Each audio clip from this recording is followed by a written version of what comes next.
Hi, it's Kelly, your AI coach from Ferret Software. Today I want to show you how easy it is to send an invoice to FactWeb via Drag It In SaaS. Before you can start sending invoices, you need to ensure that your suppliers have been synced into FactWeb. If you are not an administrator, please speak to them about this step or watch the tutorial video on how to do this. When you receive an invoice from your supplier, simply forward this to your special FactWeb DII SaaS email address.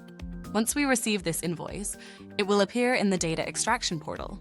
Some users may have access to this, some may not. In the portal, first it will appear with a processing status of new. Then it will change to one of the following: rejected. This will show if the invoice cannot be mapped due to being a corrupt PDF file or a scanned image. This will still be sent to FactWeb, but the data will not be extracted. Processed. This will show if we have already mapped the supplier and successfully extracted the data, and will be pushed to FactWeb. No map found. This will show if it is the first time we have received an invoice from that supplier, and our mapping team will be alerted.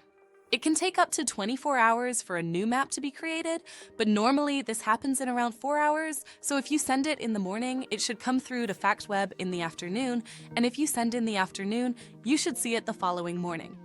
Please note this should only happen once for that supplier and be automated from that point onwards. Completed. This will show once the invoice has been imported into FactWeb. Back in FactWeb, the invoices will appear in the AP Invoices screen. Invoices are normally pulled into FactWeb on a 5-minute schedule. If you require an invoice urgently and have access to the control panel, you can pull these in at any time. In the control panel, simply click on the Integrations tab and select Drag It In. From here, you can click on the Sync Now button in the Auto Pull Statements and Invoices section. That's it for this video. Please check out our other videos for helpful tips and tricks. If you have any questions, please reach out to the support team at helpdesk@ferretsoftware.co.nz. Thank you!